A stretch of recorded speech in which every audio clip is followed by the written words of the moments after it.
Donc ce rassemblement est organisé dans le cadre du procès de nos camarades, un procès évidemment injuste et indigne qui leur est fait. L'objectif de ces procès, c'est évidemment de faire taire la contestation, faire taire notre droit à s'exprimer contre la politique criminelle de l'État d'Israël. Et donc on est là pour manifester notre soutien aux inculpés. L'histoire est toujours un peu ironique, à savoir que depuis sur Toulouse que ce procès est fait contre nous, je pense qu'il y a au moins 3 fois plus ou 4 fois plus de personnes sur Toulouse qui savent maintenant ce que c'est que la campagne BDS, alors qu'ils ne le savaient pas il y a 1 an et demi. Et je crois que dans toutes ces tentatives de faire taire la campagne BDS, plus les tentatives seront soutenues et plus la campagne BDS sera connue et progressera. J'en suis absolument convaincu. Je crois que au niveau du soutien, c'est une réussite. Maintenant, ce qu'il faut réussir, c'est de gagner ce procès. Vous savez qu'il y a un acharnement judiciaire et juridique contre les militants BDS et contre la campagne BDS. C'est un acharnement auquel nous allons répondre. Nous avons toujours répondu et nous répondrons encore. Et je crois que ce procès il est important parce que après les décisions de la Cour de cassation, certains avaient commencé à expliquer que le boycott était interdit en France, un point c'est tout. On va démontrer aujourd'hui que ce n'est pas aussi clair que ça. Et je pense qu'ils ne sont pas prêts de nous faire taire. Il faut qu'ils le sachent et il faut que nous aussi nous le sachions.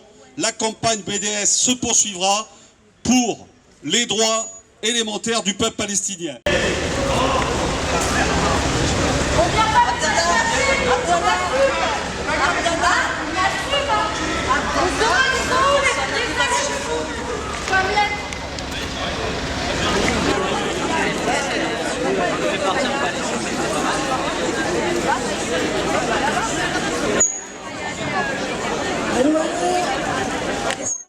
Cette affaire prend une tournure particulière. Nous le voyons avec l'instauration de l'état d'urgence, tellement reconductible qu'il est clairement permanent.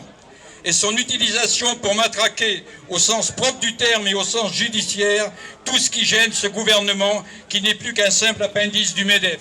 Toutes les plaintes, la multiplication des plaintes et des attaques contre BDS, mais ça fait que renforcer la campagne BDS. Et ça, c'est un élément qui est extrêmement positif pour nous, parce que les détracteurs, ils sont nombreux, mais aujourd'hui, on est en capacité, si on le fait de manière unitaire et de manière sérieuse, de leur imposer un rapport de force important.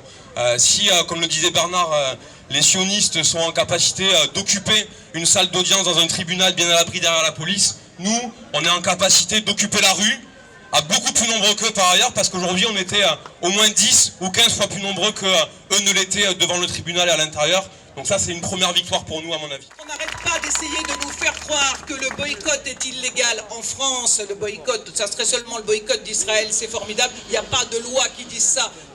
Où que ce soit, il ne faut pas vous faire embobiner parce que le boycott d'Israël n'est pas illégal. Les jugements de la Cour de cassation ne sont que des jugements de Cour de cassation. Ils n'ont pas force de loi, contrairement à ce qu'on nous fait croire. Et le boycott continue, il n'arrête pas de se développer, bien entendu plus vite et de manière plus, je dirais, plus flagrante, plus éclatante dans un certain nombre de pays où il y a des personnalités connues, des artistes, des stars qui boycottent Israël, des campus aussi universitaires aux États-Unis, il y a aussi des déclarations d'opposants israéliens. Et il faut saluer ici Tahir Kamener, 20 ans, refusnik israélienne qui fait sa 6e peine de prison en Israël. Et alors elle, on lui donne bien entendu jamais le micro, hein, on n'en parle pas de ses opposants israéliens.